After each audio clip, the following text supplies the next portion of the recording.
बेटे यहाँ पे क्वेश्चन पूछा गया है कि हमारे पास उसने चंद एक रिडक्शन पोटेंशियल की वैल्यूज़ हैं वो आप लोगों को दी हुई हैं। लाइक वो आपको रिडक्शन पोटेंशियल की वैल्यू दे रहा है। सबसे पहले तो ये देखें कि रिडक्शन होता है क्या। रिडक्शन हमें पता है कि गेन ऑफ इलेक्ट्रॉन है, तो यहाँ पे ये 2 इलेक्ट्रॉन्स हैं वो गेन हो रहे हैं। जब 2 इलेक्ट्रॉन यहाँ पे गेन हो रहे हैं तो आपके पास आयरन बन रहा है Fe पॉजिटिव 2 से, और इसका रिडक्शन पोटेंशियल गिवन है।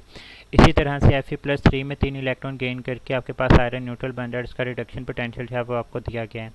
अब वो आपसे कहता है कि भाई हमें स्टैंडर्ड इलेक्ट्रोड पोटेंशियल बताएं इस रिएक्शन का।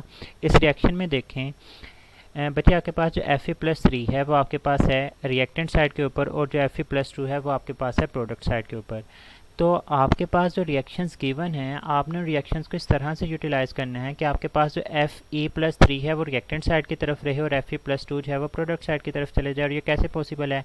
अब देखें यहाँ पे हम लोग सबसे पहले क्या करेंगे कि हमारे पास जो हम लोग रिएक्टेंट साइड पे रखेंगे Fe+3 वाले रिएक्शन को। तो हम लोग Fe+3 वाला रिएक्शन लिख रहे हैं यहाँ पे Fe+3 + 3 इलेक्ट्रॉन, तो ये मिलके हमारे पास है वो आयरन बना रहा है। उसका जो रिडक्शन पोटेंशियल है वो हमारे पास है -0.336 वोल्ट जो है वो हमारे पास गिवन है। अब हमें Fe+2 चाहिए प्रोडक्ट साइड की तरफ। तो Fe+2 को प्रोडक्ट साइड की तरफ ले जाने के लिए हम लोग क्या करेंगे कि हम लोग ये जो रिएक्शन है हम लोग इस रिएक्शन को रिवर्स कर देंगे। रिवर्स किस तरह से होगा कि हमारे पास आयरन यहाँ पर आ जाएगा और ये मिलके हमारे पास जो है वो Fe+2 इलेक्ट्रॉन जो है वो बना रहा है। अब यहाँ पे देखें जब हमने रिएक्शन को रिवर्स किया तो अब ये रिडक्शन नहीं रहा, ये रिडक्शन के बजाय क्या हो चुका है, ये ऑक्सीडेशन हो चुके हैं। जब ऑक्सीडेशन होगी तो अब ये हमारे पास जो है वो E0 ऑक्सीडेशन है। और हमें पता है कि रिडक्शन पोटेंशियल को ऑक्सीडेशन पोटेंशियल में जब कन्वर्ट करते हैं तो वैल्यूज़ के मैग्नीट्यूड के ऊपर कोई फ़र्क नहीं आता। अगर फ़र्क आता है तो सिर्फ़ और सिर्फ उसके साइन के ऊपर जो है वो हमें देखने को मिल रहा होता है।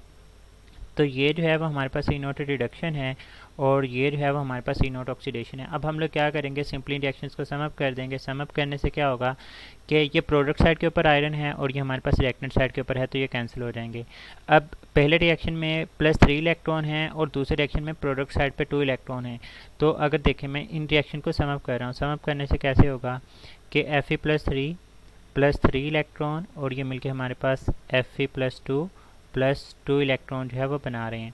अब मैं +2 इलेक्ट्रॉन को दूसरी साइड पे लेकर जाऊंगा तो वो हमारे पास क्या बन जाएंगे, Fe+3 इलेक्ट्रॉन -2 इलेक्ट्रॉन, तो ये आपके पास एक इलेक्ट्रॉन जो है वो बच जाएगा और आपके पास क्या आ जाएगा, Fe+2 आ जाएगा। अब बच्चे इसी तरह से इन रिएक्शंस को भी आपने सम करना था। E0 रिडक्शन और E0 ऑक्सीडेशन याद रखिएगा। जब आपके पास एक रिडक्शन पोटेंशियल की वैल्यू गिवन हो और एक ऑक्सीडेशन पोटेंशियल की वैल्यू गिवन हो तो हमारे पास जो E0 सेल होता है वो बराबर होता है E0 reduction plus E0 oxidation.